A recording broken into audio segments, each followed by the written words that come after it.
안녕하세요. 저는 오말순이라고 합니다. 올해 63살이고요. 중앙시장에서 30년 넘게 생선 장사를 하고 있어요. 사람들은 저를 말순이네, 생선 말순이라고 부르죠. 별명 같은 거예요. 제가 왜 이런 이야기를 시작하느냐고요? 글쎄요. 요즘 많은 생각이 들어서 그래요. 인생이라는 게 참할 수 없다는 생각 말이에요.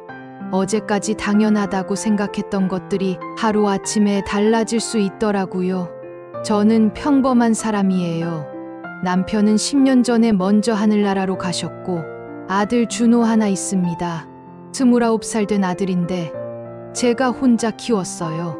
시장에서 생선 팔아서 대학까지 보냈죠. 사람들이 그래요. 말순아, 고생 많이 했다. 아들 잘 키웠어. 정말 고생은 많이 했습니다. 새벽 4시 반에 일어나서 하루도 빠지지 않고 시장에 나갔거든요. 손이 갈라져서 피가 나도, 무릎이 아파도, 감기로 열이 나도 나갔어요. 아들 학비 벌려면 하루도 쉴 수 없었거든요. 준호는 어렸을 때부터 똑똑했습니다. 공부도 잘하고 효자이기도 했어요. 엄마, 커서 꼭 성공해서 엄마 편하게 해드릴게. 이런 말을 자주 했어요. 그럴 때마다 가슴이 뭉클했죠. 그런 준호가 드디어 자기 사업을 시작한다고 해요. 무역회사래요. 정확히 뭘 하는 건지는 잘 모르겠지만 아들이 꿈꿔왔던 일이라니까 기특하죠. 며느리 지연이랑 함께 차린 회사라고 해요. 지연이는 글쎄요. 좋은 집안 딸입니다. 대학도 좋은 데 나왔고 영어도 잘하고 처음에는 저를 어려워했는데 요즘은 많이 친해졌어요. 그런데 가끔 제가 시장이라는 걸 좀 불편해하는 것 같기도 하고 아니, 제 착각일 수도 있지요. 며칠 전부터 준호가 바빠 보이더라고요. 전화를 해도 엄마, 나중에 연락드릴게 라고 하고 금방 끊어버리고 회사 개업 준비로 바쁜 것 같았습니다. 이해합니다. 젊은 사람들은 다 바쁘잖아요. 그런데 왠지 마음 한구석이 불안해요. 왜일까요? 별일 아닐 텐데. 준호가 성공하면 저도 기쁠 일인데 왜 자꾸 이상한 생각이 드는지. 어제 지연이가 전화를 했어요. 어머니, 안녕하세요라고 하는데 목소리가 평소와 달랐습니다. 뭔가 어색하고 조심스러운 느낌이었거든요. 개업식 준비로 바쁘겠다라고 했더니 네, 좀 바빠요라고 하더라고요. 그런데 왜인지 더 이상 대화가 이어지지 않았어요. 혹시 제가 너무 걱정이 많은 걸까요? 아들이 잘 되는 게 좋은 일인데 왜 자꾸 걱정이 앞서는지. 오늘도 새벽에 일어나서 시장 준비를 해야 해요. 준호 개업식이 며칠 안 남았다고 했는데 축하 인사라도 제대로 해야죠. 그런데 정확한 날짜와 시간을 아직 안 알려줬어요. 바빠서 그런가 봐요. 저는 단순한 사람이에요. 복잡한 건 잘 몰라요. 그냥 아들이 행복하고 건강하면 그걸로 만족해요. 손에서 비린내가 나면 좀 어때요? 이 손으로 아들을 키웠는데 시장에서 장사하면 어때요? 이 일로 아들을 대학까지 보냈는데 그런데 요즘 들어 자꾸 생각이 들어요. 내가 정말 잘한 걸까? 아들에게 정말 좋은 엄마였을까? 아니면 이런 생각은 그만하겠어요. 괜한 걱정이겠죠. 준호는 효자니까요. 제가 키운 아들인데 어디 가겠어요? 그럼 이제 제 이야기를 시작해 볼게요. 별거 아닌 이야기일 수도 있지만 저한테는 참 중요한 이야기거든요. 새벽 4시 반 알람이 울리기도 전에 눈이 떠집니다. 63년을 살아오면서 몸에 밴 습관이란 게 이런 거겠지요. 무릎이 시큰거리지만 벌떡 일어나 부엌으로 향합니다. 찬물에 얼굴을 대충 적시고 머리는 고무줄로 질끈 묶어 올렸습니다. 부엌 한쪽에 쌓인 스티로폼 박스들이 저를 기다리고 있었어요. 어젯밤 새벽 1시에 도착한 싱싱한 생선들이 얼음 속에서 잠들어 있습니다. 고등어, 갈치, 조기, 광어 하나하나 손으로 만져보며 상태를 확인해요. 살이 단단하고 눈이 맑은 놈들만 골라내는 이 일 30년 넘게 해왔지만 여전히 신중합니다. 손에 밴 비린내는 진짜 지독해요. 아무리 비누로 박박 문질러도 레몬즙을 짜서 비벼도 완전히 없어지지 않아요. 특히 울철엔 더 심하죠. 찬 공기 때문에 손끝이 갈라져서 그 틈새로 비린내가 스며드는 것 같아요. 하지만 이 냄새가 싫지만은 않습니다. 이 냄새로 아들 준호를 키웠거든요. 준호가 어릴 땐 저한테 안기기 싫어했어요. 엄마 손에서 생선 냄새 나라고 코를 찡그리더라고요. 그럴 때마다 가슴이 찡했지만 그래도 웃으며 말했죠. 이 냄새가 내 학비고 내 밥값이다. 그러면 준호는 뭔가 알아듣는 듯한 표정을 짓곤 했습니다. 시장으로 나가는 길, 아직 어둠이 내려앉은 골목을 지납니다. 가로등 불빛 아래로 고양이 한 마리가 날쌘 몸놀림으로 쓰레기통을 뒤지고 있어요. 나와 비슷하구나 싶어 웃음이 났습니다. 먹고 살기 위해 새벽부터 일어나 발품을 파는 게 말이에요. 중앙시장에 도착하니 벌써 몇몇 상인들이 불을 켜고 장사 준비를 하고 있었습니다. 김치찜 장수 경숙이 언니가 손을 흔들어요. 말순아, 또 일찍 왔네. 언니도 그러시잖아요.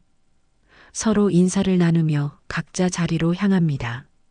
제 좌판은 시장 중앙 통로에서 세 번째 줄, 왼쪽에서 두 번째입니다. 30년 전부터 이 자리였어요. 처음엔 구석진 자리였는데 손님들이 제 생선을 찾아오다 보니 자연스럽게 이 자리가 되었죠. 좋은 자리라고 시장 상인회에서 자리세를 더 받기도 하지만 그만큼 장사가 되니까 감사하게 생각해요. 얼음을 깔고 생선을 진열하기 시작합니다. 고등어는 머리 방향을 일정하게 맞춰놓고 갈치는 부러지지 않게 조심스럽게 구부려서 둥글게 말아요. 조기는 크기별로 분류해서 가격표를 붙이고 광어는 제일 눈에 잘 띄는 앞쪽에 놓습니다. 이 모든 과정이 마치 예술작품을 만드는 기분이에요. 5시 반이 되자 첫 손님이 나타났습니다. 단골 할머니세요. 말순아, 고등어 싱싱한 거로 2마리만 줘봐. 네, 어머니. 이거 보세요. 어젯밤에 들어온 거라. 눈이 얼마나 맑은지 봐요. 할머니는 제가 고른 고등어를 만져보시더니 만족스러운 표정을 지으세요. 역시 말순이네. 생선이 제일이야. 이런 말 한마디가 얼마나 큰 힘이 되는지 몰라요. 30년 넘게 이 일을 하면서 쌓아온 신뢰라는 게 이런 거겠죠. 싱싱한 생선만 골라서 정직한 가격에 친절하게 대해드리는 것. 별거 아닌 것 같지만 쉽지 않은 일이에요. 해가 뜨기 시작하자 시장이 본격적으로 활기를 띠기 시작합니다. 아주머니들이 장바구니를 들고 하나둘 모여들어요. 고등어 얼마예요? 갈치는 어떤 게 좋은가요? 질문이 끊이지 않습니다. 하나하나 정성껏 설명해드리고 요리법까지 알려드려요. 고등어는 소금 뿌려서 하룻밤 재웠다가 구우면 간이 딱 맞아요. 갈치는 무 두텁게 썰어서 같이 졸이면 비린내가 안 나고 시원해요. 점심때가 되어서야 잠깐 숨을 돌릴 수 있었어요. 도시락을 꺼내 먹으며 핸드폰을 확인했습니다. 아들 준호에게서 메시지가 와 있더라고요. 엄마, 내일 회사 개업식이에요. 정말 감사해요. 엄마 덕분에 여기까지 올 수 있었어요. 가슴이 뭉클해졌어요. 준호가 대학 들어갈 때, 군대 갈 때, 취업할 때 언제나 제가 뒤에서 묵묵히 지켜봤는데 드디어 자기 사업을 시작한다니. 무역회사라고 했나요? 정확히 뭘 하는 건지는 잘 모르겠지만 아들이 꿈꿔왔던 일이라고 하니 얼마나 기특한지. 오후 늦게까지 장사를 마치고 집에 돌아왔어요. 빈 스티로폼 박스들을 정리하고 내일 쓸 얼음을 주문하고 생선 공급업체에 전화해서 물량을 확인했습니다. 저녁은 간단히 라면으로 때웠어요. 혼자 먹는 밥이 맛있을 리 없지만 그래도 오늘 하루 무사히 마쳤다는 생각에 마음이 편했습니다. 씻으면서도 손에서 비린내가 완전히 가시지 않는 걸 보며 생각했어요. 이 냄새가 부끄럽다고 생각한 적도 있었지만 이제는 자랑스럽습니다. 이 손으로 준호를 대학까지 보냈고 이제 사업가로 키워냈으니까요. 내일 개업식에서 아들이 얼마나 멋진 모습일지 벌써부터 기대가 됩니다. 아침 일찍 시장에 나가기 전에 옷장을 열어봤어요. 평소 입던 추리닝이 아니라 좀 더 나은 옷을 찾고 있었습니다. 준호 개업식의 가롯말이에요. 한참을 뒤져서 몇 년 전에 산 검은색 정장을 꺼냈어요. 좀 낡긴 했지만 그래도 봐줄만 했습니다. 옷을 다려서 옷걸이에 걸어두고 시장으로 향했어요. 오늘은 왠지 발걸음이 가벼웠습니다. 오후에 일찍 장사를 마치고 집에 가서 씻고 단장해야 하거든요. 아들이 정확한 시간과 장소를 알려주지 않았지만 나중에 연락 올 거라고 생각했어요. 시장에서도 경숙이 언니한테 자랑했어요. 언니, 우리 준호, 오늘 회사 개업식이에요. 어머, 진짜? 축하해. 그럼 오늘 일찍 들어가야 하겠네? 네, 그래야죠. 아들 인생에서 제일 중요한 날인데. 오전 장사는 평소보다 더 열심히 했어요. 손님들한테도 더 친절하게 대했고요. 기분이 좋으니까 모든 게 다 좋아 보였습니다. 오늘 왜 이렇게 기분이 좋아 보여요? 단골 아주머니가 물어보시길래 솔직하게 말씀드렸어요. 아들이 오늘 회사 개업해서요. 어머, 정말 축하해요. 점심때쯤 되니까 준호한테서 연락이 올 줄 알았는데 오지 않더라고요. 혹시 바빠서 못 보낸 건가 싶어서 기다렸어요. 오후 2시, 3시. 시간은 자꾸 흘러가는데 연락이 없어서 조금씩 불안해지기 시작했습니다. 오후 4시쯤 되어서야 전화가 왔어요. 그런데 준호가 아니라 며느리 지연이었습니다. 어머니 안녕하세요. 목소리가 좀 어색했어요. 평소보다 더 조심스럽고 딱딱한 느낌이었거든요. 지연아, 그래. 준호는 바쁘구나. 개업식 몇 시부터 시작하니? 어디서 해? 저는 당연히 시간과 장소를 물어봤어요. 그런데 지연이가 한참 말이 없더라고요. 뭔가 이상했어요. 어머니, 지연이의 목소리가 더욱 작아졌어요. 사실은 오늘 개업식이 좀 특별해서요. 회사 투자자들이랑 거래처 사람들만 오거든요. 그래서 뭐? 제가 다그치듯 물었어요. 가슴 한편이 이상하게 답답해지기 시작했거든요. 그래서 어머니께서는 오시지 않으셔도 될 것 같아서요. 지연이의 말이 떨어지는 순간 저는 잠깐 정신이 멍해졌어요. 뭔 말인지 이해가 안 갔거든요. 뭐라고? 내가 왜 못 가는데? 제 목소리가 떨리기 시작했어요. 어머니 죄송해요. 하지만 오늘 오시는 분들이 다 정말 중요한 사람들이라서 시장에서 오신 어머니 냄새 때문에 좀. 지연이가 말을 흐렸지만 저는 다 알아들었어요. 시장 냄새, 비린내. 그게 부끄럽다는 얘기였어요. 냄새! 제가 되물었어요. 내가 무슨 냄새가 난다고? 어머니 화내지 마세요. 저희도 정말 어려운 결정이었어요. 하지만 오늘은 정말 중요한 날이라서 회사 이미지가 중요하잖아요. 어머니께서 오시면 사람들이 뭐라고 할지. 그 순간 제가 들고 있던 생선 칼이 손에서 미끄러져 떨어졌어요. 딸그랑 하는 소리가 시장 바닥에 울려 퍼졌습니다. 주변 상인들이 저를 쳐다봤지만 아무것도 보이지 않았어요. 귀에서는 윙윙 소리만 들렸고요. 지연아, 제가 겨우 목소리를 짜냈어요. 준호는 뭐라고 하니? 오빠도 같은 생각이에요. 어머니는 그냥 마음만 보내시라고. 아, 그렇구나. 아들도 같은 생각이구나. 30년 넘게 이 손으로 키워낸 아들이 제 손에 밴 냄새가 부끄럽다고 생각하는구나. 알았다. 제가 말했어요. 알겠다. 어머니 정말 죄송해요. 나중에 조용한 곳에서 가족끼리 식사하면서 축하해요. 그게 훨씬 좋지 않을까요? 그래, 그래. 나중에 저는 전화를 끊었어요. 주변이 갑자기 조용해진 것 같았어요. 시장의 소음도 사람들의 대화 소리도 다 멀어진 느낌이었어요. 저는 떨어진 생선 칼을 주워들고 멍하니 서 있었습니다. 경숙이 언니가 걱정스러운 표정으로 다가왔어요. 말순아, 왜 그래? 얼굴이 창백해졌네? 아니에요. 괜찮아요. 저는 억지로 웃으며 말했어요. 개업식이 좀 늦어져서요. 그래.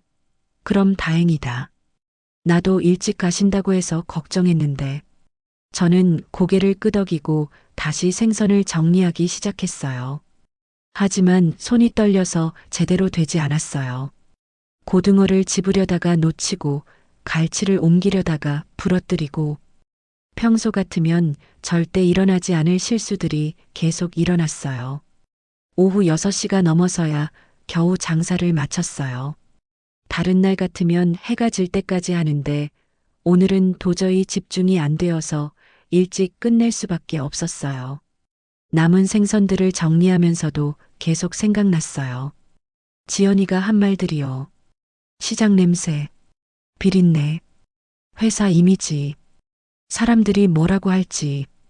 집에 돌아와서 준비해둔 검은색 정장을 바라봤어요. 아침에 그렇게 기대에 부풀어서 다려놓은 옷이 이제는 무겁게만 느껴졌어요. 옷걸이에서 내려서 다시 옷장 깊숙이 넣어버렸습니다. 거울 앞에 서서 제 모습을 봤어요. 쩍쩍 갈라진 손, 거칠어진 얼굴, 파마한 지 오래된 머리, 그리고 아무리 씻어도 없어지지 않는 손끝의 비린내. 이게 제 모습이구나.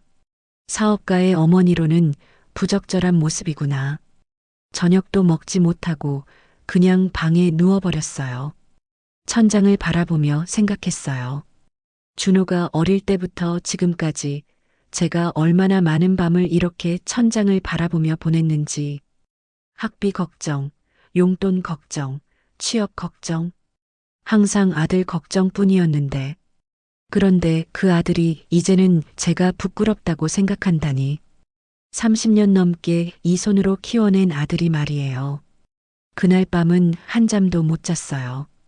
뒤척이다가 새벽 5시쯤 되어서야 겨우 잠이 들었는데 평소 습관대로 6시에 눈이 떠버렸어요. 몸은 피곤했지만 마음이 더 무거웠습니다. 시장에 나가기 전에 거울을 한 번 더 봤어요. 정말 그렇게 보기 싫은 모습인가 싶어서요. 손바닥을 들어 냄새를 맡아봤습니다. 분명히 있어요. 비린내가. 아무리 씻어도 완전히 없어지지 않는 냄새. 하지만 이게 그렇게 부끄러운 냄새일까요? 오늘은 평소보다 일찍 장사를 마쳤어요. 오후 3시쯤 되니까 자꾸 생각이 나더라고요. 지금쯤 준호는 개업식 준비로 바쁠 텐데 나는 여기서 생선이나 팔고 있고. 이상하게 자꾸 화가 났어요. 그런데 갑자기 생각이 든 거예요. 꽃바구니라도 보내줘야 하는 거 아닌가? 아무리 오지 말라고 했어도 아들 개업식인데 축하 인사는 해야죠. 그래서 시장 근처 꽃집으로 갔어요. 어떤 걸로 드릴까요? 꽃집 아주머니가 물어보시더라고요. 개업식용으로 큰 걸로 하나 만들어 주세요. 무역회사 개업 축하라고 써서요. 아, 개업식이면 축하 리본을 크게 해드릴게요. 누구 개업식이세요? 제 아들이요. 꽃집 아주머니가 정성껏 만들어주셨어요. 빨간 장미와 백합으로 화려하게 꾸미고 금색 리본에 글씨까지 예쁘게 써서 주셨어요. 가격이 10만 원이나 나왔지만 아깝지 않았어요. 아들 개업식인데 이 정도는 해줘야죠. 꽃바구니를 들고 택시를 탔어요. 강남 어디라고 했는데 정확한 주소는 준호한테 물어봐야 했어요. 택시에서 전화를 걸었습니다. 준호야, 엄마다. 회사 주소 좀 알려줘. 꽃바구니 보내려고. 엄마, 꽃바구니요? 준호 목소리가 당황한 것 같았어요. 응. 아무리 그래도 축하는 해줘야지. 주소만 알려줘. 한참 뜸을 들이더니 준호가 주소를 알려줬어요. 강남구 어디 빌딩 12층이라고 하더라고요. 택시 기사님께 말씀드리고 향했습니다. 빌딩 앞에 도착하니까 정말 번듯하더라고요. 유리로 된 높은 건물에 여러 회사들이 들어가 있었어요. 로비에 들어가니 대리석 바닥이 차갑고 반질반질했어요. 제 운동화 소리가 딱딱 울려서 왠지 부끄러웠습니다. 안내 데스크에 가서 물어봤어요. 12층에 새로 개업한 무역회사 찾아왔는데요. 어떤 회사요? 젊은 직원이 컴퓨터를 보더니 물어봤어요. 준호. 아니, 김준호 대표 회사요. 아, 거기 오늘 개업식 하는 곳이죠? 그런데 지금 행사 중이라서 관계자 외에는 출입이 어려울 것 같은데요. 저는 대표 어머니예요. 직원이 뭔가 확인하더니 다시 말했어요. 죄송한데 명단에 성함이 없으신 것 같아서요. 확인해 드릴까요? 명단에 제 이름이 없다고요? 아들 개업식 명단에 어머니 이름이 없다고요? 확인해 주세요. 제가 간신히 말했어요. 직원이 전화를 걸더니 한참 이야기하더라고요. 그러더니 저한테 와서 말하는 거예요. 죄송합니다. 오늘은 정말 중요한 분들만 초대받은 분들이라서 혹시 나중에 다시 오시면. 그 순간 엘리베이터에서 지연이가 내려왔어요. 저를 보더니 얼굴이 하얘졌어요. 어머니, 어떻게 여기를? 지연아, 꽃바구니라도 전해주려고 왔다. 지연이가 제 옆으로 와서 작은 목소리로 말했어요. 어머니 어제 말씀드렸잖아요. 오시지 않으셔도 된다고. 그래도 축하는 해줘야지. 이것만 전해주고 갈게. 어머니, 지금 정말 중요한 투자자들이 와 계세요. 체면 좀 생각해 주세요. 체면? 누구 체면을 말하는 거죠? 제 체면은 생각 안 하고. 체면이 뭐가 잘못됐는데? 제가 목소리를 높였어요. 어머니 목소리 좀 낮춰주세요. 사람들이 다 쳐다봐요. 정말로 로비에 있던 사람들이 저희를 쳐다보고 있었어요. 정장 입은 남자들, 하이힐 신은 여자들. 모두 저를 이상한 눈으로 보고 있었어요. 지연아, 제가 꽃바구니를 지연이 앞에 내밀었어요. 이거라도 전해줘. 엄마가 축하한다고. 지연이가 꽃바구니를 받더니 한숨을 쉬었어요. 어머니 정말 이러시면 안 되는데. 준호 오빠도 곤란해해요. 내가 뭘 잘못했다고 곤란해하는데? 어머니는 모르시겠지만 여기 오신 분들이 다 어떤 분들인지. 투자자분들이랑 거래처 사장님들인데. 그래서 나는 그 사람들보다 못한 사람이라는 거야? 지연이가 말을 못하고 있을 때 엘리베이터에서 준호가 내려왔어요. 저를 보더니 깜짝 놀라는 표정이었어요. 엄마, 왜 여기? 준호야, 제가 아들한테 다가갔어요. 축하하러 왔다. 꽃바구니 가져왔어. 준호가 주변을 둘러보더니 저를 구석으로 데려갔어요. 엄마, 어제 지연이가 말했잖아요. 오늘은 정말 정말 뭐? 정말 중요한 날이라서. 엄마는 오면 안 되는 거야? 엄마, 그게 아니라 그럼 뭐야? 내가 여기 오는 게 그렇게 부끄러워? 준호가 대답을 못하고 있을 때 위에서 누군가 부르는 소리가 들렸어요. 김 대표님, 어디 계세요? 엄마, 저 위에 정말 중요한 분들이 기다리고 계세요. 나중에 집에서 천천히. 알았어. 제가 말을 끊었어요. 알겠다. 저는 꽃바구니를 로비 구석 소파 옆에 그냥 내려놓았어요. 그리고 준호를 바라봤습니다. 준호야, 엄마가 30년 넘게 손에 피나도록 일해서 너 키웠는데 이제 그 손이 부끄럽다는 거지? 엄마, 그런 게 아니라 아니야, 맞아. 시장에서 생선 파는 엄마가 부끄러운 거야. 비린내 나는 엄마가 체면 깎는 거고. 준호가 아무 말도 못하고 있을 때 저는 마음속으로 다짐했어요. 사람 대접을 못 받으면 재산도 없다는 걸 보여주겠다고. 집에 돌아와서 방문을 닫고 한참을 울었어요. 언제부터인지 눈물이 나오지 않는 줄 알았는데 오늘은 펑펑 울었습니다. 서러움도 있었지만 분함이 더 컸어요. 저녁도 못 먹고 그냥 누워 있다가 밤 10시쯤 되어서야 겨우 일어났어요.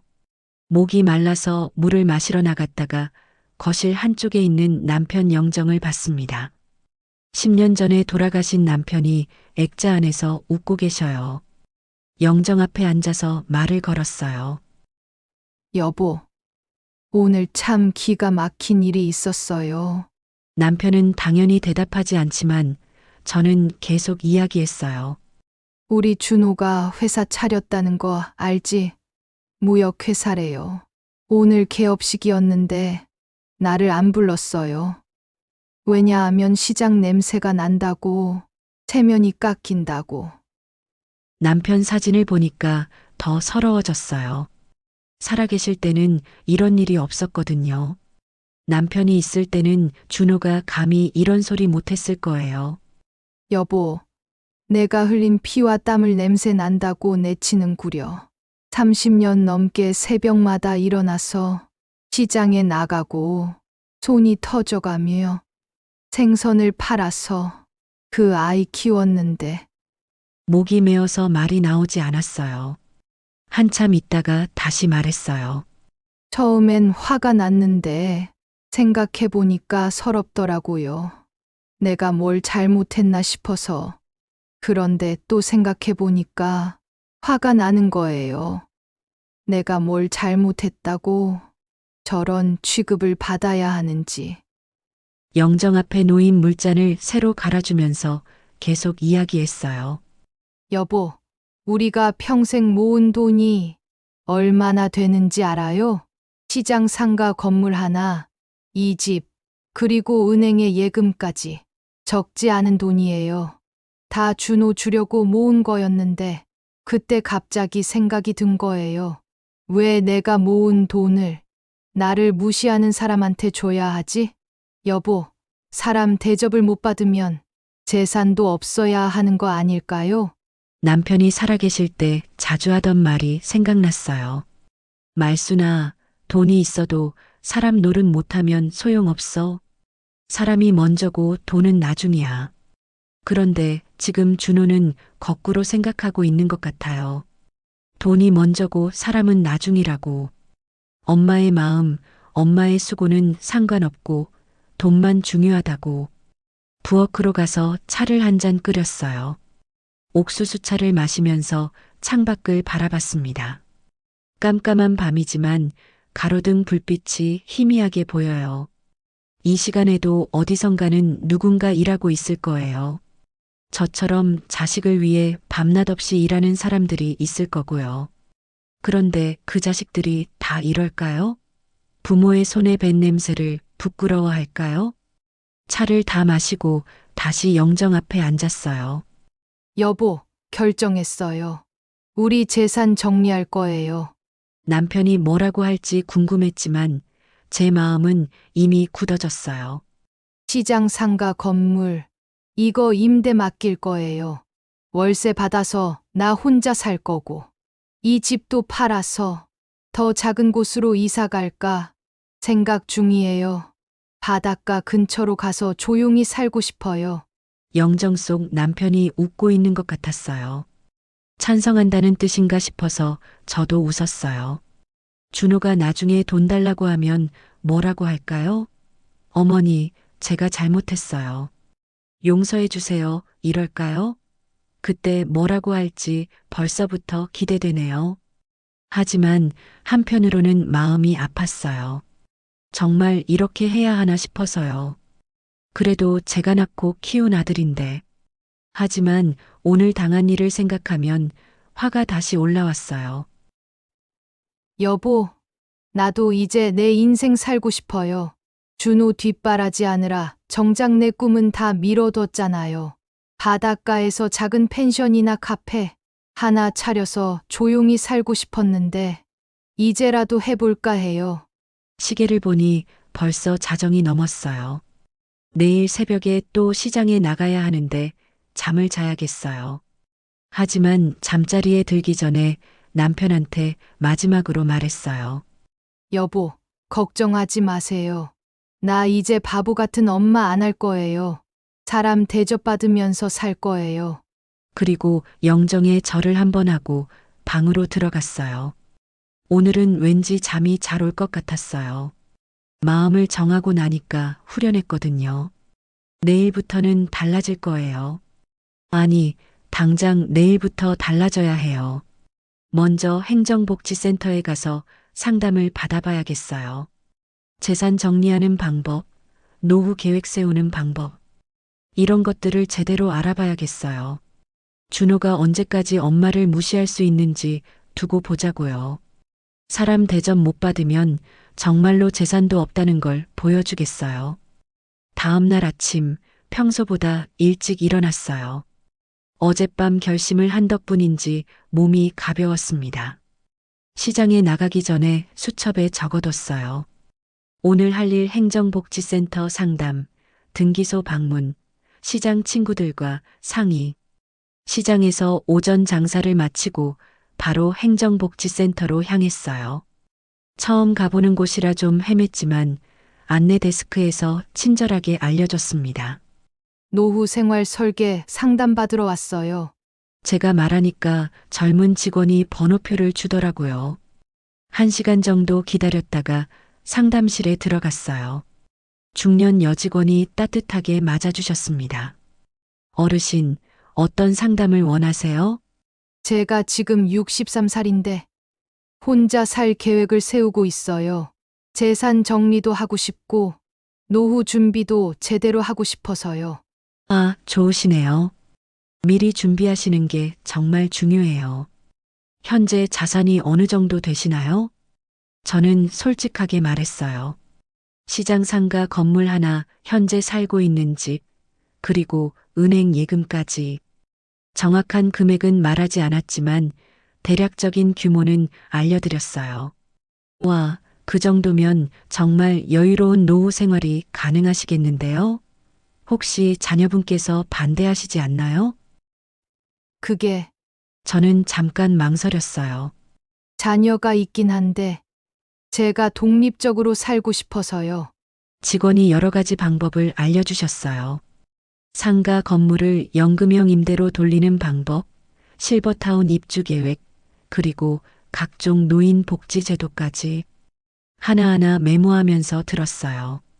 특히 연금형 임대가 좋으실 것 같아요. 건물을 전문업체에 맡기시면 매월 일정한 수입이 보장되거든요. 관리도 업체에서 다 해주시고요. 그럼 제가 직접 세입자들 신경 쓸 필요 없다는 거죠? 네, 맞아요. 임대료 받는 것부터 건물 관리까지 다 맡겨두시면 돼요. 어르신은 그냥 매월 일정 금액만 받으시면 되고요. 이거였어요. 제가 원하던 바로 그 방법이었어요. 시장 일을 그만두고도 안정적인 수입이 생기는 거잖아요. 행정복지센터에서 나와서 바로 등기소로 갔어요. 재산 정리를 위해서는 정확한 서류가 필요하다고 해서요. 등기부등본도 떼고 건물 가치 평가도 신청했어요. 생각보다 할 일이 많았지만 하나하나 처리해 나가니까 뿌듯했어요. 오후에 시장으로 돌아와서 평소보다 일찍 장사를 마쳤어요. 그리고 경숙이 언니한테 말했어요. 언니, 저 상의할 게 있어요. 뭔데? 얼굴이 어제랑 완전 다르네. 뭔 좋은 일 있어? 가게 문을 닫고 언니와 함께 시장 안 작은 분식집으로 갔어요. 떡볶이랑 오뎅을 시켜놓고 조용히 말했어요. 언니, 저 시장 일 그만둘까 생각 중이에요. 뭐라고? 갑자기 왜?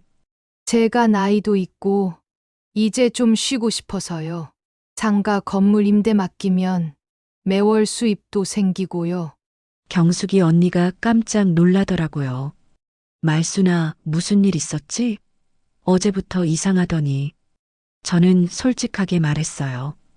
준호 개업식 이야기, 며느리가 한 말들, 그리고 제가 느낀 모멸감까지 다 털어놓고 나니까 속이 시원했어요. 어머, 그런 일이 있었어? 그 며느리가 어떻게 그런 말을. 언니, 저도 이제 제 인생 살고 싶어요. 30년 넘게 아들만 생각하고 살았는데, 이제는 좀 저를 위해서 살고 싶어요. 언니가 제 손을 잡아주셨어요. 말순아, 잘 생각했어. 사람 대접 못 받으면서 뭘 해줘? 너 혼자 살 수 있어? 네, 실버타운도 알아보고 있어요. 바닷가 근처로요. 바닷가? 좋겠다. 나도 나중에 놀러 갈게. 그 다음 날부터 본격적으로 준비를 시작했어요. 부동산 중개업소 몇 군데를 돌아다니며 상가 건물 임대 상담을 받았어요. 생각보다 임대 수요가 많더라고요. 이 위치면 월세 받기에 정말 좋은 자리네요. 시장 입구라서 유동 인구도 많고 교통도 편하고 임대료는 얼마나 받을 수 있을까요? 현재 시세로는 한 달에 500만 원 정도는 받으실 수 있을 것 같은데요. 관리비 빼고 순수입이 그 정도요. 500만 원. 시장에서 열심히 일해야 벌 수 있는 돈을 그냥 앉아서 받을 수 있다는 거잖아요. 이제야 왜 사람들이 부동산 투자를 하는지 알겠더라고요. 실버타운도 몇 군데 알아봤어요. 경기도 어느 해안가에 있는 곳이 제일 마음에 들었어요. 바다가 보이는 작은 아파트에 공동 식당도 있고 병원도 가까워서 좋았어요. 여기 입주하려면 얼마나 들어요? 전세로 하시면 1억 정도, 월세로 하시면 보증금 5천만 원에 월세 100만 원이에요. 계산해 보니까 상가 임대료로 충분히 감당할 수 있는 금액이었어요. 남은 돈으로는 여유롭게 생활할 수 있을 것 같았고요. 일주일 동안 이렇게 준비를 하면서 마음이 점점 가벼워졌어요. 처음엔 화가 나서 시작한 일인데 하다 보니까 정말 제 미래를 위한 계획이 되어가는 거예요. 시장 친구들한테도 하나씩 말했어요. 나 곧 시장 그만두고 바닷가로 이사 갈 거야. 모두들 부러워하더라고요. 말순아, 좋겠다. 우리도 그렇게 할 수 있으면 좋을 텐데. 그리고 마지막으로 변호사 사무실에도 갔어요. 혹시 나중에 법적 문제가 생길까 봐서요. 어르신, 본인 명의 재산을 본인이 처분하시는 건 아무 문제 없어요. 다만 상속 계획이 있으시면 미리 유언장을 작성해 두시는 게 좋을 것 같은데요. 유언장요? 네, 나중에 분쟁 소지를 없애려면 본인 의사를 명확히 해두시는 게 좋거든요. 변호사 말을 듣고 보니 그것도 맞는 것 같았어요. 유언장까지는 아니더라도 제 의사를 분명히 해둘 필요가 있을 것 같았어요. 이제 모든 준비가 끝났어요. 다음 주부터는 본격적으로 계약을 진행할 예정이에요. 상가 건물 임대 계약, 실버타운 입주 계약. 생각만 해도 설레어요. 시장 친구들이 증인 서명도 해주기로 했어요. 말순아, 잘 결정했어. 이번엔 내 인생 챙겨. 경숙이 언니가 제 등을 토닥이며 말씀해 주셨어요. 그래요. 이번엔 제 인생을 챙길 거예요. 다른 사람 눈치 보지 않고 사람 대접받으면서 살 거예요. 재산 정리 준비를 시작한 지 2주일쯤 지났을 때였어요. 상가 건물 임대 계약서도 거의 완성되어 가고 실버타운 입주 날짜도 정해놓은 상황이었죠. 그런데 갑자기 준호한테서 전화가 왔어요. 엄마, 지금 시간 괜찮으세요? 목소리가 평소와 달랐어요. 뭔가 다급하고 초조한 느낌이었거든요. 왜? 무슨 일이야? 저희가 엄마 집으로 찾아가도 될까요? 중요한 얘기가 있어서요. 뭔 얘기인데 굳이 집까지 와서? 전화로는 어려운 얘기라서 지연이랑 같이 갈게요. 전화를 끊고 나서 이상했어요. 개업식 이후로 연락도 안 하던 아들이 갑자기 중요한 얘기가 있다니. 그것도 며느리까지 데리고 온다고 하고. 오후 6시쯤 되어서 준호와 지연이가 찾아왔어요. 문을 열어주니까 둘 다 얼굴이 어둡더라고요. 평소 같으면 어머니, 안녕하세요 하고 밝게 인사하던 지연이가 오늘은 고개만 살짝 숙이고 들어왔어요. 앉아라. 제가 말하니까 둘이 소파에 나란히 앉았어요. 뭔가 심각한 분위기였어요. 엄마, 먼저 지난번 일 정말 죄송해요. 준호가 먼저 말을 꺼냈어요. 개업식 때 그렇게 해서. 이제 와서 사과해. 엄마, 정말 미안해요. 그때 제가 정신이 없어서 투자자들 눈치 보느라고. 지연이도 옆에서 고개를 숙이고 있더라고요. 평소 당당하던 모습과는 완전히 달랐어요. 그래서 뭔 얘기하러 왔는데? 준호가 한참 말을 못하고 있다가 겨우 입을 열었어요. 엄마, 솔직히 말씀드릴게요. 회사가 좀 어려운 상황이에요. 어려우면 어떻게 어려운데? 투자금을 받기로 한 회사에서 갑자기 투자를 철회한다고 해서. 그래서 운영자금이 부족해졌어요. 아, 그렇구나. 그래서 갑자기 찾아온 거구나. 그래서? 엄마, 죄송한데 혹시 시장 상가 건물을 담보로 해서 대출 좀 받을 수 있을까요? 많이는 아니고 딱 한 달만. 담보로 대출을? 네, 정말 한 달만이에요. 다음 달에 새로운 투자자가 확정되면 바로 갚을 수 있어요. 저는 웃음이 나왔어요. 개업식에는 냄새 난다고 오지 말라더니 이제 와서 돈이 필요하니까 담보를 달라고? 준호야, 엄마한테 사람 대접도 안 하면서 돈은 달라고? 엄마, 정말 죄송해요. 제가 잘못했어요. 하지만 지금 정말 급한 상황이라서. 지연이가 갑자기 무릎을 꿇더라고요. 제 앞에 무릎을 꿇고 손을 모았어요. 어머니, 제가 잘못했어요. 정말 죄송해요. 그때 제가 너무 심하게 말했어요. 지연아, 뭐 하는 거야? 일어나. 어머니, 저희가 정말 어려워요. 회사가 망하면 그동안 투자한 돈이 다 날아가요. 부모님께 빌린 돈도 있고 친구들한테 빌린 돈도 있어서 정말 막막해요. 지연이가 눈물을 흘리기 시작했어요. 평소 강하던 모습이 어디 갔는지 완전히 다른 사람 같았어요. 어머니, 제발 도와주세요. 정말 한 달만, 딱 한 달만 버티면 돼요. 준호도 옆에서 고개를 숙이고 있었어요. 엄마, 제가 정말 잘못했어요. 그때 엄마 마음을 너무 몰라줬어요. 하지만 지금 이 위기만 넘기면 준호야, 제가 아들을 바라봤어요. 엄마가 30년 넘게 손에 피나도록 일해서 모은 돈인데 그걸 담보로 잡으라고? 엄마, 담보만 잡고 실제로 뭘 하는 건 아니에요. 그냥 서류상으로만. 서류상으로만? 그럼 너희가 돈을 못 갚으면 어떻게 되는데? 준호가 대답을 못하고 있을 때 지연이가 더 큰 소리로 울기 시작했어요. 어머니 정말 죄송해요. 제가 너무 잘못했어요. 생선 비린내 난다고 했던 말 정말 후회하고 있어요. 어머니 덕분에 오빠가 여기까지 온 건데 제가 너무 몰랐어요. 지연아, 이제 와서 후회해? 어머니 제발요. 저희 정말 막막해요. 다른 방법이 있으면 절대 어머니께 이런 부탁 안 드려요.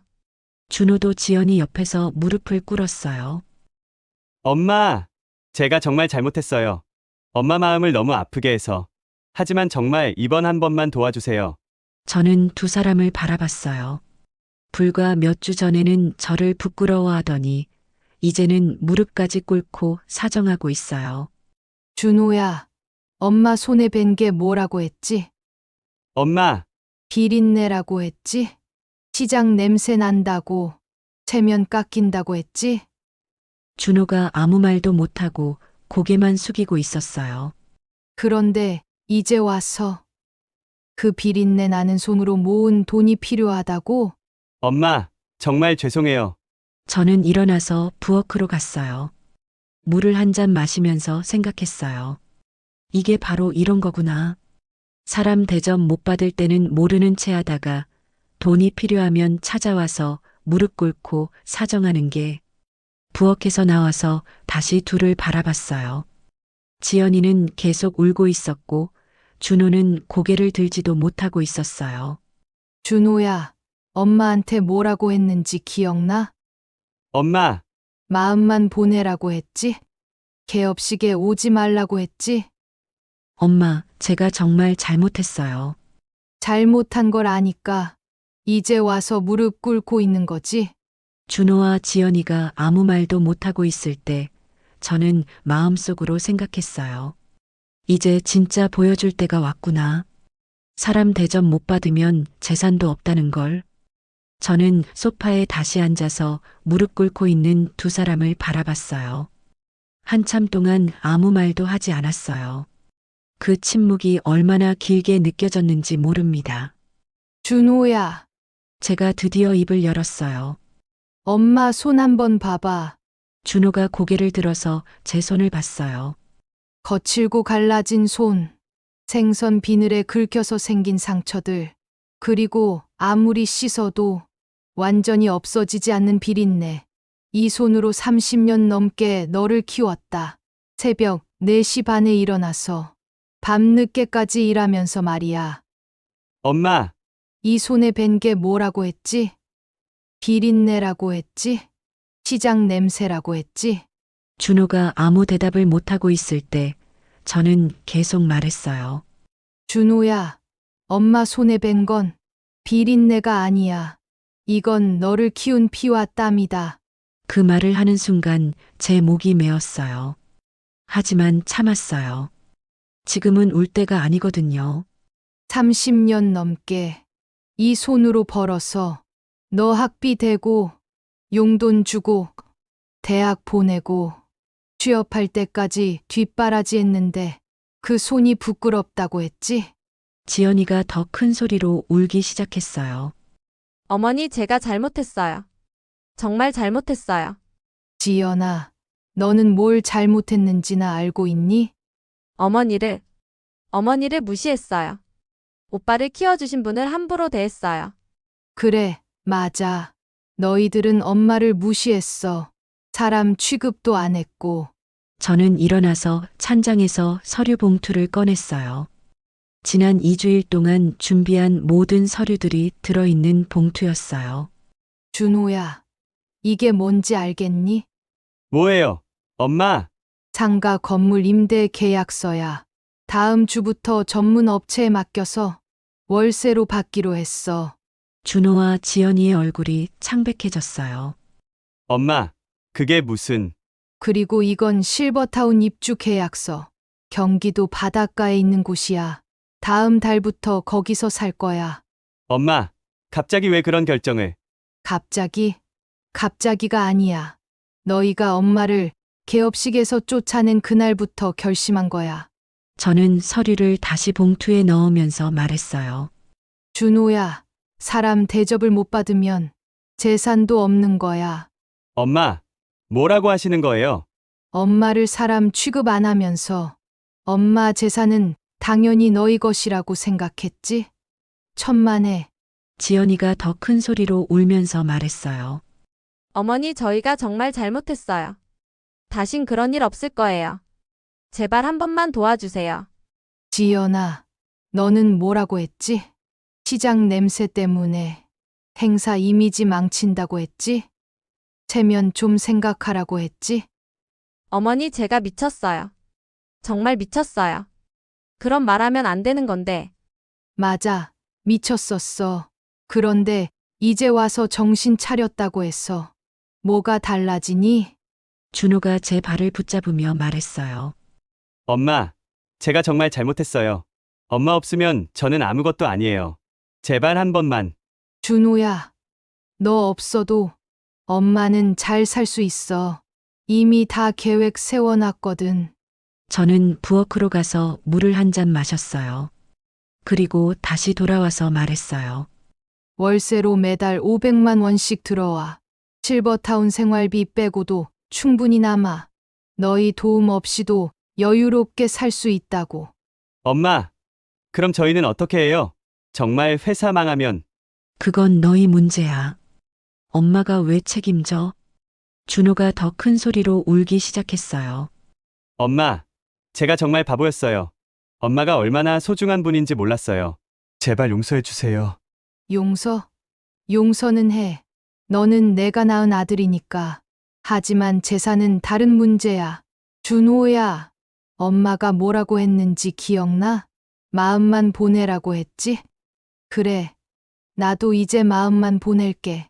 저는 준호의 손을 떼어내고 일어섰어요. 이제 그만 가. 엄마도 내일 시장 나가야 해. 엄마, 정말 안 돼요? 정말 도와주실 수 없어요? 안 돼. 절대 안 돼. 지연이가 다시 무릎을 꿇으려고 하는 걸 손으로 막았어요.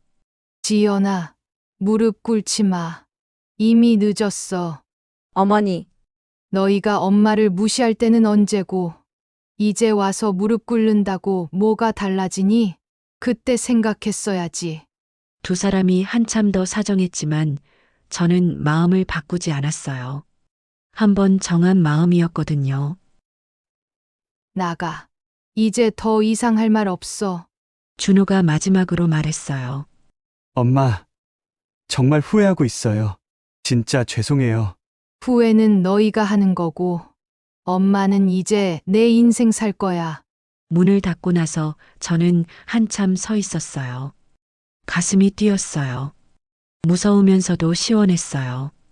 드디어 해냈구나 싶었어요. 남편 영정 앞에 가서 말했어요.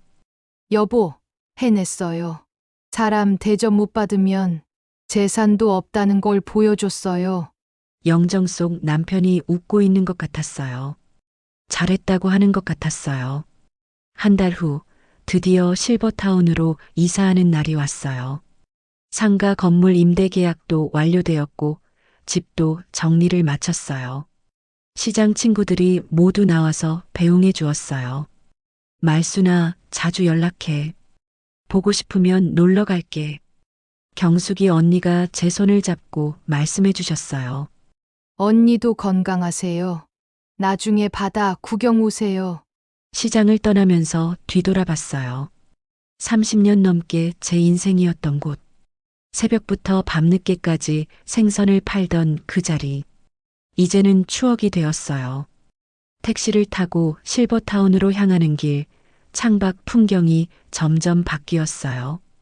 회색빛 도시에서 푸른 산과 바다가 보이는 곳으로 공기도 점점 맑아지는 게 느껴졌어요.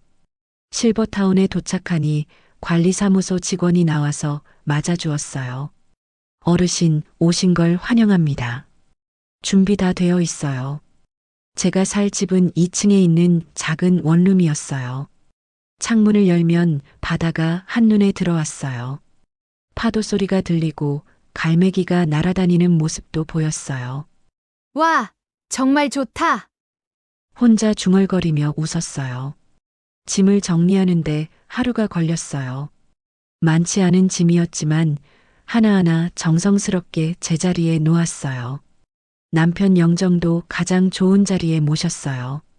여보, 우리 새 집 어때요? 바다가 보여요. 첫날 밤 파도 소리를 들으며 잠이 들었어요. 30년 넘게 시장 소음에 익숙했던 제게 이 조용함이 신기했어요. 다음 날 아침 일찍 일어나서 산책을 나갔어요. 바닷가 산책로를 걸으며 바닷바람을 맞았어요. 짠 냄새가 났지만 비린내와는 달랐어요. 깨끗하고 상쾌한 냄새였어요. 산책 중에 만난 할머니가 말을 걸어주셨어요. 새로 오신 분이시죠? 저는 3년 전부터 여기 살고 있어요. 네, 어제 이사 왔어요. 공기가 정말 좋네요. 여기 한번 살면 못 떠나요. 너무 좋아서. 실버타운 생활은 생각보다 편했어요. 공동 식당에서 식사하고 헬스장에서 운동하고 도서관에서 책도 읽고 무엇보다 좋은 건 누구 눈치 볼 필요가 없다는 거였어요. 2주일쯤 지났을 때 준호한테서 전화가 왔어요. 엄마, 안녕하세요. 어떻게 지내세요? 잘 지내고 있다. 너희는? 엄마, 회사 문 닫았어요. 예상했던 일이었어요. 그래. 그럼 이제 뭐 할 거야? 다시 취업 준비하려고요. 엄마, 정말 죄송해요. 그때 제가 너무 잘못했어요. 알고 있어. 엄마, 언제 한번 뵐 수 있을까요? 지연이도 엄마께 인사드리고 싶어 해요. 나중에 생각해 볼게. 전화를 끊고 나서 바다를 바라봤어요. 파도가 끊임없이 밀려왔다가 물러갔어요. 인생도 이런 것 같았어요. 밀려오고 물러가고 또 새로운 파도가 밀려오고 한 달 후에는 작은 텃밭을 분양받았어요. 실버타운에서 관리하는 공동 텃밭이었는데 원하는 사람들은 신청해서 가꿀 수 있었어요. 텃밭에 상추, 치커리, 깻잎 같은 채소를 심었어요. 처음 해보는 일이라 서툴렀지만 재미있었어요. 흙을 만지고 있으니까 마음이 편안해졌어요. 어느 날 텃밭에서 일하고 있는데 옆에서 밭일하시던 할아버지가 말씀하셨어요. 거름 주실 때 뭐 쓰세요? 아, 그냥 화학 비료 쓰고 있어요. 유기농 거름이 더 좋은데 생선 내장 같은 거 발효시킨 거름 말이에요. 생선 내장? 갑자기 웃음이 나왔어요. 제가 전에 시장에서 생선 장사를 했거든요. 생선 내장 거름이라니 신기하네요. 아, 그러시면 잘 아시겠네요. 생선 내장이 땅을 정말 기름지게 해줘요. 그날 저녁에 인터넷으로 찾아봤어요. 정말로 생선 내장이 훌륭한 유기농 거름이더라고요. 그래서 근처 횟집에 부탁해서 생선 내장을 얻어왔어요. 며칠 동안 발효시켜서 텃밭에 주었어요. 그때 갑자기 생각이 들었어요. 내가 평생 부끄러워했던 이 비린내가 이렇게 소중한 거름이 되는구나. 텃밭에 고등어 내장 거름을 주면서 혼자 중얼거렸어요. 이제 내 삶은 내가 지킨다. 손에 다시 비린내가 뵐 거라는 걸 알면서도 기분이 좋았어요. 이제는 이 냄새가 부끄럽지 않았거든요. 이 냄새로 제가 여기까지 올 수 있었으니까요. 저녁에 바닷가 산책로를 걸으며 생각했어요. 준호가 언젠가는 진짜로 뉘우치고 찾아올 날이 있을 거예요. 그때 가서 천천히 관계를 회복해 나가면 되죠. 하지만 예전처럼 무조건적으로 주는 엄마는 아닐 거예요. 이제는 저도 제 인생의 주인공이니까요. 바닷바람을 맞으며 멀리 수평선을 바라봤어요. 해가 지고 있었어요. 붉은 노을이 바다 위에 길게 뻗어 있었어요. 참 예쁘다. 혼자 중얼거리며 웃었어요. 63년을 살아오면서 이렇게 평온한 마음으로 노을을 본 적이 있었나 싶었어요. 항상 누군가를 위해 살았는데 이제는 저를 위해 살고 있어요. 자존심을 잃지 않으면 나이 들어서도 인생을 새로 시작할 수 있다는 걸 배웠어요. 사람 대접을 받으면서 살 수 있다는 것도요. 내일 아침에도 바닷가를 산책하고 텃밭에 물을 주고 친구들과 차를 마시며 이야기할 거예요. 누구 눈치 보지 않고 제가 하고 싶은 대로 살면서요. 이제야 진짜 제 인생이 시작된 것 같아요.